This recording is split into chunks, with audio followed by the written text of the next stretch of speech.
Good morning बच्चे। स्वागत है आपका नए कक्षा में। मैं अंशु, हिंदी शिक्षिका।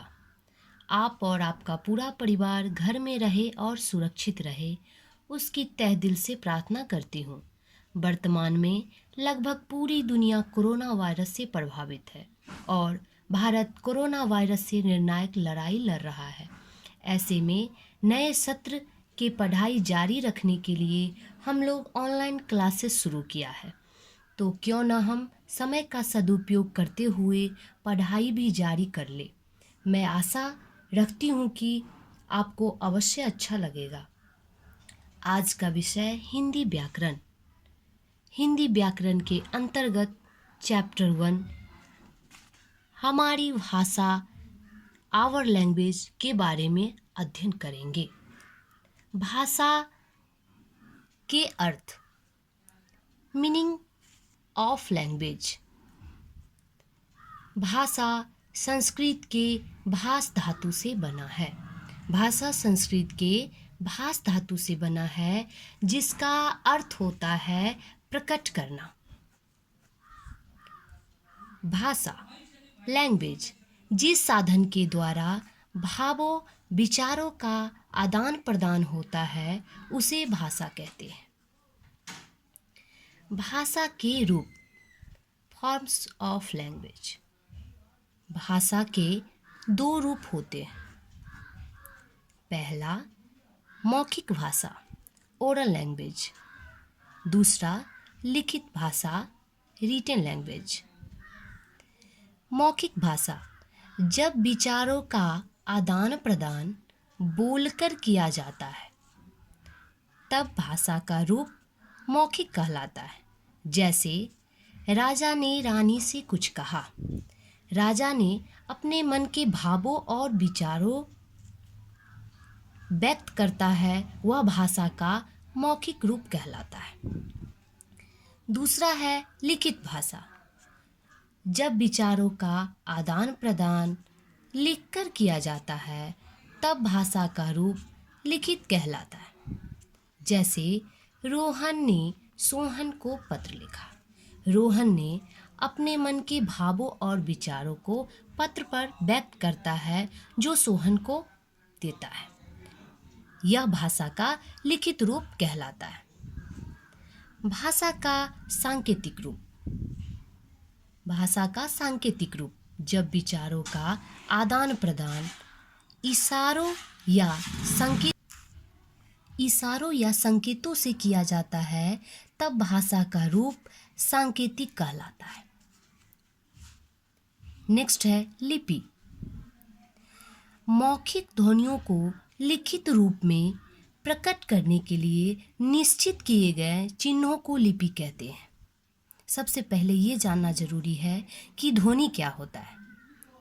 ध्वनि मुख से निकलने वाले स्वतंत्र आवाज को ध्वनि कहते हैं। तो यहाँ पे क्या कहा जा रहा है कि मौखिक ध्वनियों को, जब हम मौखिक भावों को लिखित रूप में व्यक्त करते हैं, उसके लिए जो चिन्ह प्रयुक्त किया जाता है, उसे लिपि कहते हैं। हिंदी भाषा की लिपि देवनागरी होती है। इसी प्रकार अंग्रेजी भाषा की लिपि रोमन है। हिंदी भाषा की उत्पत्ति हिंदी शब्द से हुई है। हिंदी नाम ईरानियों ने भारतवर्ष के लिए दिया था। इस प्रकार भारतवर्ष की भाषा हिंदी कहलाई। भारत सरकार ने 14 सितंबर 1949 को हिंदी को राजभाषा के रूप में स्वीकार किया गया। भारत के संविधान ने 22 भाषाओं को भारतीय भाषा के रूप में मान्यता दी गई है। नेक्स्ट है व्याकरण। व्याकरण वह साधन है जिसके द्वारा भाषा के शुद्ध रूप का ज्ञान प्राप्त होता है। भाषा के अंग। भाषा के मूलतः 4 अंग होते हैं। पहला वर्ण, दूसरा शब्द, तीसरा वाक्य और चौथा पद होता है। वर्ण भाषा की सबसे छोटी ध्वनि या इकाई को वर्ण कहते हैं, जैसे अ। नेक्स्ट है शब्द। वर्णों के सार्थक मेल को शब्द कहते हैं, जैसे अ जोड़ ब बराबर अब होता है। यह वर्णों के सार्थक मेल है, इसे हम शब्द कहते हैं। नेक्स्ट है वाक्य। शब्दों के व्यवस्थित समूह को वाक्य कहा जाता है। जैसे राम घर जाता है, इसमें शब्द के व्यवस्थित समूह है। नेक्स्ट है पद। वाक्यों में प्रयुक्त प्रत्येक शब्द को पद कहा जाता है। क्या कहा जा रहा है कि वाक्यों में प्रयुक्त शब्द को पद कहा जाता है। जैसे रमा गाती है, रमा गाती है, तो वाक्यों में प्रयुक्त शब्द है यहाँ पे रमा, रामा गाती है, यह पद कहलाता है। नेक्स्ट है व्याकरण के अंग। इन इकाइयों के आधार पर व्याकरण के मूलतः 4 अंग बनाए गए। पहला, वर्ण विचार। इस अंग में वर्णों के भेद, उनकी बनावट, उच्चारण स्थान, वर्णों की संयोग की जानकारी मिलती है। नेक्स्ट है शब्द विचार।